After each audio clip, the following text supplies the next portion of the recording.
Bonjour à tous, bien-aimés, je vous invite à une lecture dans 2 Timothée chapitre 1, 2 Timothée chapitre 1, et je vais lire à partir du verset 15.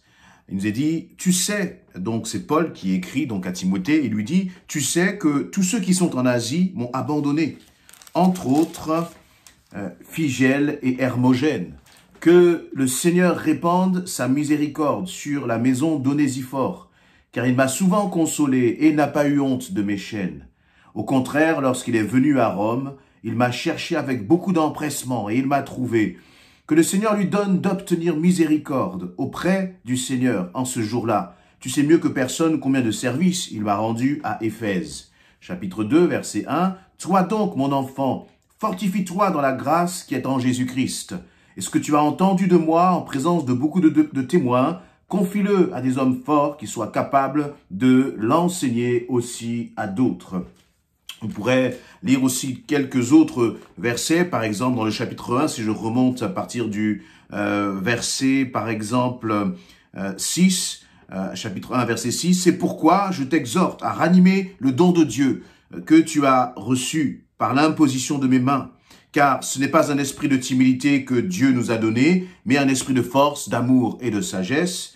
N'aie donc point honte du témoignage à rendre à notre Seigneur, ni de moi, ni de son prisonnier, mais souffre avec moi pour l'évangile, par la puissance de Dieu. » Voilà donc dans ces quelques paroles, si je remonte même encore un petit peu avant, au verset 2 par exemple, il va dire à Timothée, mon enfant bien-aimé, que la grâce, la miséricorde, la paix te soient données de la part de Dieu le Père et de Jésus-Christ, notre Seigneur. On va donc dans ces différents versets que j'ai choisis de ci, de là, dans les chapitres 1 et chapitre 2, et on pourrait en trouver beaucoup d'autres de cette façon-là. On voit que Paul encourage Timothée. Paul agit comme un père pour Timothée. Il va l'appeler même donc mon enfant. Et ce Timothée-là est un jeune pasteur, un frère qui est engagé vraiment pour la cause de Christ. Et Paul qui, lui, se trouve à ce moment-là en prison parce qu'ils vivent encore une période de persécution. Et il le dit d'ailleurs au chapitre 2, je crois, vers le verset 9, il nous était dit, pour lequel je souffre jusqu'à être lié comme un malfaiteur. Donc Paul écrit, mais lorsqu'il écrit à Timothée, lui-même est en train de souffrir. Lui-même est dans une situation difficile, il est dans une prison, et vous imaginez bien les prisons de l'époque, qu'on appellerait même des cachots, hein.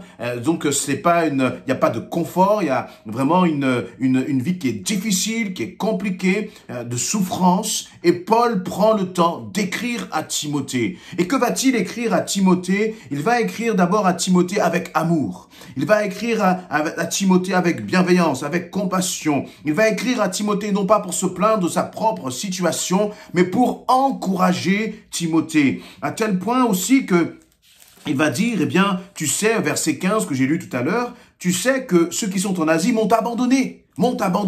Donc, Paul vit déjà d'une certaine façon la trahison de frères et de sœurs. Et en même temps, eh bien, il le dit, il est transparent avec cela, mais il n'y a pas de rancune, il n'y a pas de colère dans son cœur. Il y a juste une mise en garde. Pourquoi Paul dit-il, cela à Timothée? Eh bien, simplement parce que Paul veut permettre à Timothée de réaliser que la vie chrétienne, il y a parfois des moments difficiles.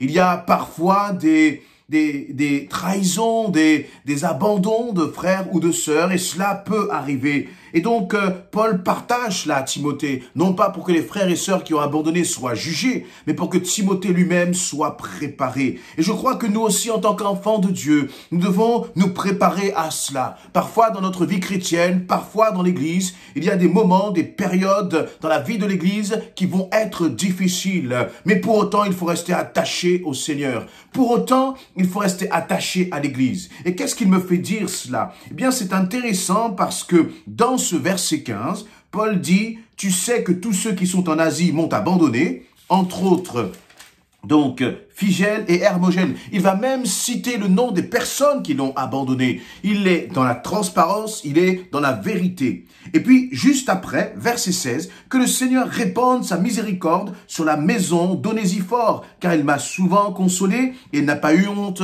de mes chaînes. Que s'est-il donc passé dans ce passage-là? Phygèle et Hermogène, eh bien, ont abandonné. Et entre autres, ont abandonné Paul. Pourquoi? Parce que Paul s'est retrouvant en prison. Il a très certainement il a fait l'objet de critiques de la part aussi de chrétiens, de la part aussi de l'Église. Mais Paul se retrouvait en prison non pas parce qu'il avait volé, non pas parce qu'il avait agi pour son propre intérêt, non pas parce qu'il avait mené des escroqueries dans l'église, mais Paul était emprisonné à cause du fait qu'il proclamait l'évangile, qu'il prêchait l'évangile. Donc c'est vraiment à cause du nom de Christ qu'il a été enfermé. Et d'autres ont vu à travers cela une occasion pour rejeter Paul, pour le critiquer, et notamment Phygèle et Hermogène. Mais ce qui est intéressant, c'est que Paul ne s'arrête pas à cela. Ce n'est pas parce que cela est arrivé à Paul que Paul va condamner toute l'Église. Et trop souvent, parfois, lorsqu'il y a quelque chose que nous ne comprenons pas, lorsqu'il y a un frère ou une sœur qui a un comportement que tu ne comprends pas dans l'Église, eh bien, je crois que le Seigneur nous invite vraiment à ne pas juger l'Église, à ne pas critiquer l'Église, mais que chacun porte sa propre responsabilité et sera devant le Seigneur jugé pour ce qu'il aura fait. Et là, justement, dans ce verset 16, Paul va dire que le Seigneur répande sa miséricorde sur la maison d'Onésiphore. Donc, Paul va appeler la bénédiction sur un autre frère et il va juger le frère en fonction justement des actions que ce frère aura menées. Voyez, souvent, Onésiphore, manifestement, il m'a souvent consolé. Il a souvent consolé Paul. Et ce passage-là, je trouve qu'il est fort, il est puissant en termes d'amour. Parfois, nous voyons Paul et nous imaginons Paul, nous avons une conception de l'apôtre Paul comme étant une sorte de Superman, de super-héros de la parole, un homme invincible qui n'avait pas peut-être de crainte, de peur parfois. Non, Paul traversait des moments de souffrance. Et dans ces moments de souffrance, il bénéficiait de la fidélité du frère Onésiphore. Onésiphore. Et il disait, mais Onésiphore m'a souvent consolé. Il n'a pas eu honte de mes chaînes. Et je crois que cela nous appelle, nous aussi, à être des consolateurs. Je crois que là où tu te trouves, tu peux être un consolateur pour un frère. Tu peux être un consolateur pour une sœur. Là où tu te trouves, tu peux être un Onésiphore. Et parfois, eh bien, ne regardons pas les pasteurs ou les serviteurs de Dieu ou je ne sais qui d'autre comme étant des hommes, qui n'ont jamais besoin d'encouragement. Ne regarde pas peut-être celui qui est un peu plus âgé dans la foi que toi comme quelqu'un qui n'a jamais besoin d'encouragement. La réalité, c'est que face aux difficultés, nous pouvons tous traverser des moments difficiles. Et là où on voit que Paul, bien sûr, il trouvait du secours en l'Éternel. Mais ce qui est intéressant, c'est que non seulement Paul était consolé par l'Éternel, mais il était aussi consolé par ses frères, consolé par ses sœurs dans ces moments de difficulté. Et Onésiphore était de ces hommes-là. Sois un Onésiphore auprès de ceux que le Seigneur a mis autour de toi. Et même, soyons, dans la compassion, dans la bienveillance à l'égard de ceux qui souffrent. Et peut-être, très certainement, pendant que je suis en train de parler, il y a des noms de frères et de sœurs qui te viennent à l'esprit. Peut-être des noms de frères et de sœurs que tu as un peu négligés, que j'ai un peu négligé à cause de notre emploi du temps qui est tout le temps débordé, dans lequel il est difficile justement de pouvoir trouver le temps. Mais je crois que nous devons faire cet effort. Nous devons être de ceux qui disons, mais Seigneur, je veux être un instrument de consolation. Je veux être un ambassadeur de consolation.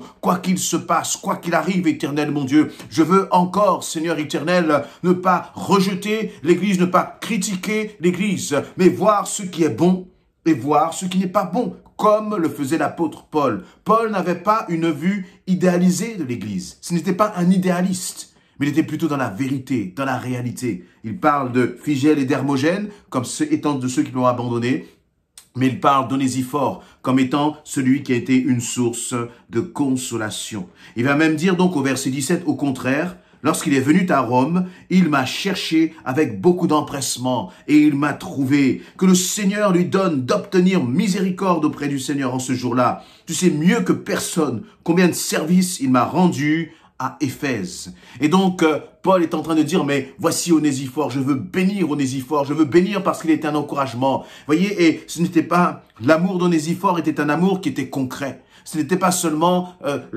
alors c'est bien de prier, bien sûr, mais je crois que lorsque l'on prie pour quelqu'un, eh bien le Seigneur nous révèle ce que nous pouvons faire concrètement pour cette personne, pour l'aider, pour l'encourager, lorsqu'elle traverse des moments difficiles. Et Onésiphore était de ces hommes-là, de cette trempe-là, d'hommes de cœur, pour ceux justement qui souffrent. Et Paul va dire, ben Seigneur, que Onésiphore obtienne miséricorde auprès de toi. Seigneur, que Onésiphore soit un homme béni. Et voyez, il y a quelque chose là de vertueux, parce que Paul pensait à ceux qui étaient à l'extérieur. Il écrivait des lettres, il les encourageait, comme il est en train de le faire pour Timothée. Et en même temps, eh bien, lui-même était béni et encouragé par ceux qui étaient à l'extérieur et qui ne l'oubliaient pas. Paul était dans un cachot, mais il n'était pas oublié de ses frères et de ses sœurs. Que le Seigneur nous donne de ne pas oublier ceux qui souffrent autour de nous et en même temps de ne pas avoir un cœur plein d'amertume, plein d'aigreur, parce que nous aurions subi quelque chose de difficile parfois avec un frère, avec une sœur ou avec des personnes dans l'Église. Gardons notre amour intact pour l'Église. Gardons notre amour intact pour le peuple de Dieu, parce que c'est notre famille, c'est la famille dans laquelle le Seigneur a décidé de nous placer. Sois un Onésiphore pour ceux qui sont autour de toi. Sois un instrument de consolation. Que de ta bouche sortent des paroles d'encouragement, comme pouvaient sortir de ces paroles, de sa bouche, eh bien, les paroles que Onésiphore pouvait donner à Paul. Et c'est extraordinaire de réaliser que ça doit être impressionnant quand même, d'essayer d'encourager Paul, d'essayer d'avoir des paroles de consolation pour Paul. Mais j'ai cette certitude que le Saint-Esprit parlait à travers Onésiphore. Et toi aussi, ne te laisse pas impressionner peut-être par quelqu'un qui serait plus ancien dans la foi et tu te dis, mais qu'est-ce que je pourrais faire pour l'aider? Moi, je ne connais rien, je n'ai pas une bonne doctrine ou je suis juste un jeune chrétien. Non, je crois que l'amour que tu peux avoir et porter pour tes frères et sœurs est bien plus puissant que toutes les connaissances bibliques que tu pourrais avoir. Et ce que Dieu veut que nous manifestions, c'est de l'amour les uns pour les autres et ce n'est pas tant notre connaissance. Ce que Dieu veut que nous manifestions les uns pour les autres, c'est de la bienveillance par-dessus tout. Encore une fois, je terminerai par dire ceci. Seigneur, que je sois moi-même un Onésiphore pour ceux qui sont autour de moi. Que toi aussi tu sois un Onésiphore pour ceux qui sont avec toi. Amen.